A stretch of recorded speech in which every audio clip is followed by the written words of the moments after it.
And Thomas has been mastering it so far, but he does get tagged up again.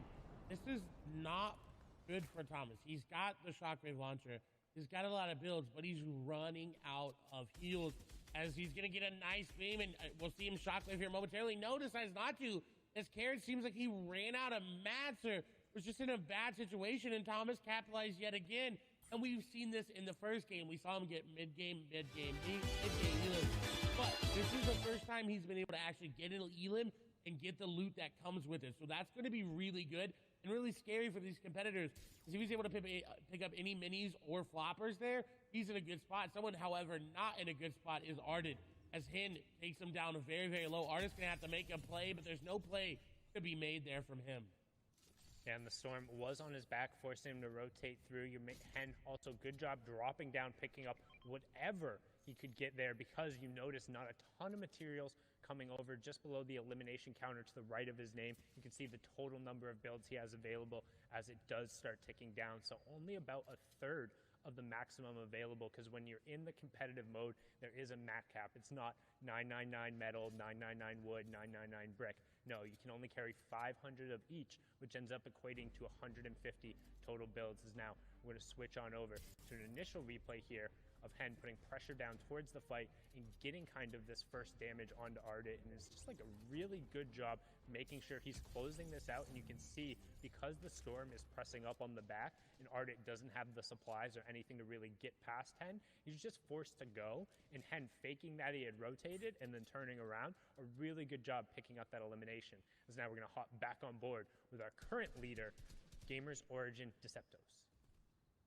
And we're to Holly Hedges. That's really good for players like Rezon. We have not had to move this entire game as it's coming to a close here. He's got a good position in zone as well, as we see a lot of players go down. Storm Surge will be a factor in this next zone as it starts to close. We only need 10 players, however. A little bit less of the players alive, as this was a harder rotate for some players to make.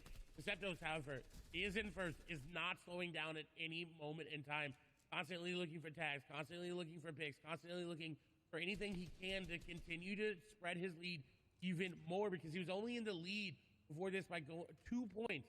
Now will definitely be in the lead by at least 3 with that elimination, but that's not going to be enough for him. He wants to be 10, 15 points, however many more he can increase.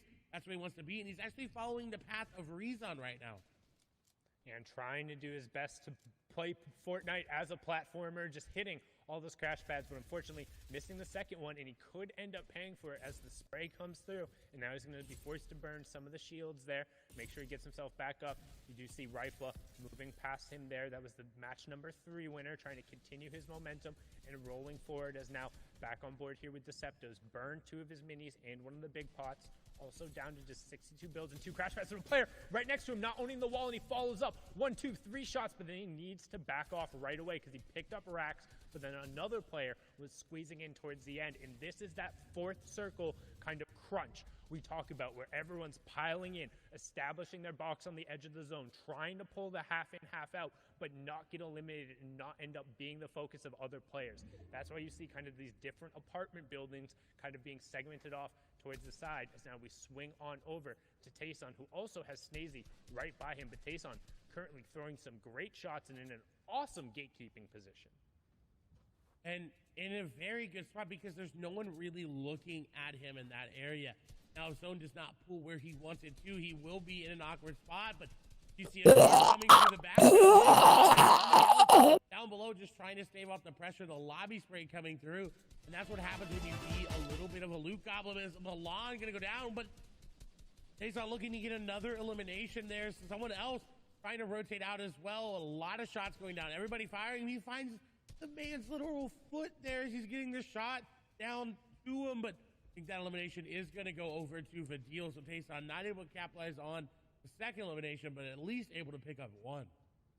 And you can see the thought process behind Vidil right there, trying to get around, or Vidil picking up Pinky there, trying to get around and rotate the side, using kind of the water and the path that was there, but both the Sharks and the lobby focus, and the fact that the players had already established themselves in the zone meant the late rotate wasn't going to pay off. As now, look at the players who are all stacked on top of each other here. We're going to hop on board with Letwick, who's going to pick up Floppa Michael. We are inside the top 50, so second placement point has gone over. Now back on board with Letwick again, trying to push through and find a second Elam. It's Rifla who's going to get down. That was the match number 3 winner, so still plenty of the top players left in this one. But they could go down if Letwick's continuing to push this advantage, but he doesn't have HP in his inventory. He's got the floppers, but no extra minis. This is not what he wanted from that loot. He was hoping for big shields, chug splashes, any more minis there, but not able to get it. Maybe wonder if Rifle was able to steal some of those away as he decides to disengage and actually ends up landing near Slick there. The Strokey down there as well. Slender, Vadil, Queasy, Ason down there as you see them panning through. Rifle, though, in a very good spot to look at anybody crash padding into zone. His shots continuing to hit here for him is just tracking beautifully through the air. Milan will fall. They're running out of AR ammo, though, so this is concerning. He's not able to pick up any of these eliminations. It's not really worth it.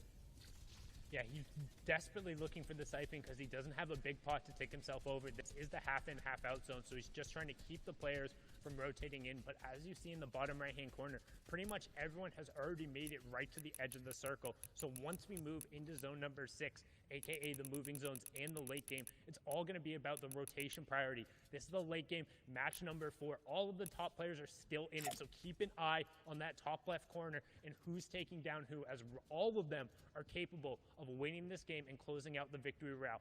40 players remaining. The zone's going to close here, and we'll have the first reveal of the moving zones. You can see Rifla, Deceptos, Seventor, Steelix, Bion God, all the players directly on top of each other. Floki, Thomas HD, Vato, so many players stacked right towards this edge, and nobody has priority on the zone. Everybody is going to be forced to rotate. Look in the bottom right-hand corner. Pretty much the entire lobby is on the south side, and you have to go northwest. This is going to signal a ton of early crash pads, early launch pads, and then players who don't have that utility either looking to recycle it from opponents or just branch out right away. And here it goes. The crash pads and the launch pads are out. Rifle choosing to just launch instead of recycle because he doesn't want to rely on that volatility that is the Fortnite lobby. You see, looking around and scouting everything that he can. He wants as much information as he can. SMG is out. We haven't seen any SMG plays here in competitive Fortnite because not a lot of players are prioritizing it. As an RPG is going to come through. Rifle going to take a lot of damage, and I don't know if he's going to be able to get out of this one. 29 HP. He does have mini shields in his inventory, and you see he did get out, and he is going on the aggression. He has to go forward, and he needs to realize that he's got to be careful. He also needs this. He desperately needs to get elimination, challenging high ground there, and now dropping down.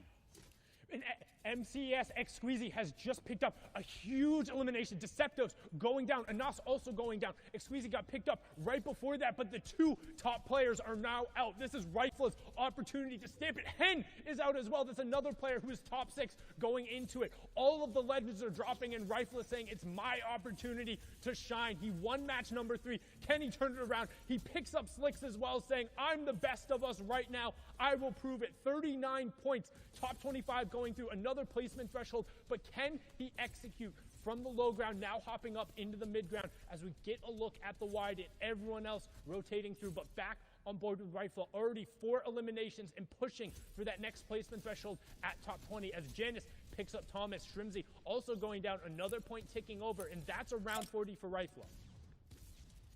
This is really good to see, but he's got to keep going. He can't get stuck in the zone like this. That's exactly what's happening. He's being held out. Shots come through. Not able to connect on him, and he's going to tick over the zone. 41 points is what he's finished on for this game. So anybody over 41 or close is going to look to challenge. Janus on the high ground. Look in the mid ground. Tayson there as well. Smudge and Snazy, Vadil, PCH, and Scrib there. That's your top, 11, 10 players there. As Janus is looking just to spray everybody. PCH rotating through that second high position, looking to get anything going there is Interact is hiding behind Letwick there. We get a lot of wides coming through as Janus is trying to pressure down there. I believe with that pistol there, or maybe an AR, doesn't really have much to work with, it seems like, because his HP has not increased. Is Tayson going to get tagged on up? Smudge and PCH added. Scrib trying to make their rotation through. Slender on the low ground as well as Stacey. PCH is unfortunately going to fall. Interact going to be there as well. Vadil right now on your screen. 3 eliminations looking to make it more. 9 total players remaining. That crash mix, that flopper. Scrib is going to fall there. Vidil trying to rotate with the last little bits of mats that he's got, and he's got enough hard mats to make one more box, and then he's going to have to make a play. As everybody making plays down below, he's just trying to hold out. He doesn't want to drop down right away. Stays going down. Nice shot there on a Tayson. It's a mythic loot there, but he's not going to be able to pick it on up. Everybody falling. Punch going down as well. Floppers being popped here. Does he have enough HP to pop and make it in his zone? The Floppers are going to help him. Letwick going to go down. He was up there near the points as well. Janus maybe able to take this. The FNCS solo invitational winner doing very well, but look at Vidil. Just floppering in zone, trying to mini up, trying to get prepared. As Slender is going to go into the zone. The Shockwave launcher is here. Janus going to lose high ground there to Vidil. Does he have enough HP to keep it? Does he have enough mats to keep it as well? Vidil dropping down, Shockwave being used, everyone being flown. Janus is still there, shots coming through. Vidil going to miss, and unfortunately Slender going to take him down. Now in a 1v1 scenario, Janus launches himself in his zone. Oh no, this is not what he wanted. He didn't want that, but shots go through. He hits a lot of damage, and now the HP is back in his favor. Slender has to make a play. Shockwave's being used, and I don't know if there's enough Shockwaves left in the game to give Janus the win, but he's got the HP. He's got the shotgun shot. He's got the pressure, but can he find it? Can he find the angle that he needs? He's going to have to drop down sooner or later. The zone. We've got one more, but Slender notices that and gets the jump up dub. Slender with the 4 eliminations in the victory royale, 25 points coming out and executing from the low ground. Janus unfortunately not able to close it out with the Shockwave launcher, but a good defense coming out from Slender there. And 4 matches are down with just 2 games remaining. Who will walk away with that #1 spot in Europe? Zeke, Bala, Shio, break it down for us. Let us know what we're looking for. There's a lot of things that we are looking for, and right now there's actually some we have yet to see, and the leaderboard is going to help uncover what it is we're missing, because there's a shark hiding in the shadows as we are running through this race toward this finish line. Boys, first off, big congratulations there to Slender. I like the victory royale, and I like the defensive route he needed to take there to keep Janus away from getting that win. Absolutely, and now we're going to be looking at the ramifications of that game and what it's going to look like going into the final slots over here for Europe. For the standings, in first place, is it someone new? What's it going to be? No, Rifla is still holding on to that top spot, 41 points in total, now almost leading the pack, right behind Vidil in eliminations, has that win in case of the tiebreaker, but he is dominating game after game, so consistent. The 2 players I want to highlight, because what we're talking about consistency, these guys are converting the most. Rifle has actually had a 2nd or 3rd zone fall, which actually pushes his average placement way out. And if that happens again, that is dangerous. Whereas DeCitos and Letwick, they've only had 1 game where they've fallen out of the 4 in around the top 40 area, which is actually converting on a little bit of elims, but otherwise too, they're pushing deep into the top 10 on every game that they make it into that end game. So that is very, very crucial looking forward. I think it's going to be a duel between DeCitos and Letwick. I mean, they are pulling away from the pack. Look at the top 3 down to top 10. You're looking at an 11-point differential, and don't forget, Flois was the first winner on the day. He got the first victory royale. But we see this a lot, right? Whoever starts strong, they tend to fizzle. Still, though, like everyone always has this expectation that it's possible for these players in 20th place, in 30th place to bounce back up. I would usually agree, but after watching EU today, it is the same players we're seeing alive in endgame. When we say these guys just need 7 or 11 points, that means getting to the top 10. And for a lot of these guys like Steelix, Snazy, yes, they're playing well, but are they there consistently? That is the big question. Yeah, that it will be. Bad Sniper, 21st right now. Mongrel also middling around 22nd. That's not where these guys want to be going into the final 2 games, but there's still a chance. We all know when it comes to 6-game grand finals that the final 2 games mean so much. No matter what, these guys want to get better than anyone else around them and want to place higher. So all the way till the final game, the competition will stay hot. We got to think, man. 2 games left. It's wild to think we've been doing this for like 3 weeks now, and now we get to look at the conclusion, see who will hold the Axe of Champions high, and after 2 games, we'll have a new FNCS champion. Now, guys, we were kind of talking about players, the shark in the water. And it's none other than Deceptos, who is finding himself in that second place.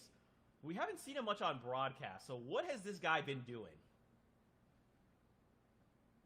Yeah, I mean, I thought it was going to be a group effort here, but 100% we'll break it down in just a sec. Deceptos has basically been going, as you said, Zeke, through those shadows, right? He's been playing around other players and how, kind of pop off they've been. They're kind of showing overall exactly what they can do and break down in front of everyone else. And while they're taking the spotlight, that's the word I was looking for, Deceptos is operating in that background. He's getting everything these players are not looking at or seeing.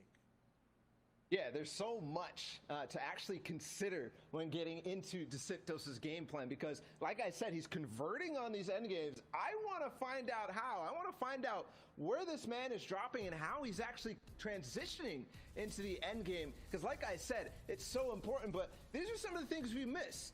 Him in top 10 right here, 2 eliminations, and he still makes a couple counts. While some at the top, like Rifle, might be having a little bit more impact in terms of elimination, he's making it count for placements. And this is exactly how he gets his game started. Let's actually break down what he does every single game, specifically that last one too. Landing somewhere near Lazy Lake, actually taking a back alley loop path all the way across the map, picking up so many houses that people will get to later on faster than them, and then getting into these positions, these boxes fast, where he has control and can drop down these shotgun shots in really crazy angles. And this game right here was actually Deceptos' first game where he ended up falling after that top 50 mark, so he got the 2 placement points. But what he did do is actually fight a little earlier, grab that elim on Bad Sniper, and then has the awareness to recognize that Rax is in the box next to him. He'll convert, but after those 2 fights, that's when it gets to be a little risky for Letwick. It was last game that was an issue for him. This time, he's still going in, and he'll take down so many important ones. That was a Nas, and you know how high he was on the leaderboard. And these guys are in the game every single time. They are taking out these big names. We alluded to these 20th place players possibly rising to the top. They have to overcome these 2 monstrous barriers. I mean, and it's just going to come down to the final 2 games here. Rifle holding strong at the top, but Deceptos, they're lurking in the waters. You've got Letwick who's on the side. Anas, who picked up the Victory Royale, is here as well to play. The Deal, who made it through, which, by the way, sat in the storm forever, was eating floppers, and then is like, oh, I have to get to the storm? I got crash pads, baby, it's good. So many names are in this race right now. Yeah, but for me, I'm going to pick Deceptos to make it through in these last 2 games. He has been playing out of his mind, and before that game where he fell after 50th place, for him it was an average placement of 9.67. So I'm going with the Frenchman. Allez les bleus, let's go. Okay, I'm going to pick a Rifle to stay up top. I feel like being in first is a big deal, and he can hold on and stop these 2 men, no matter where they're from taking that top spot. All right, I'm going to The Deal because he has style points, and I like style. Guys, with that being said, we're getting ready to head into the next game, game number 5, here in EU. Sundown Clay, let's throw it your way.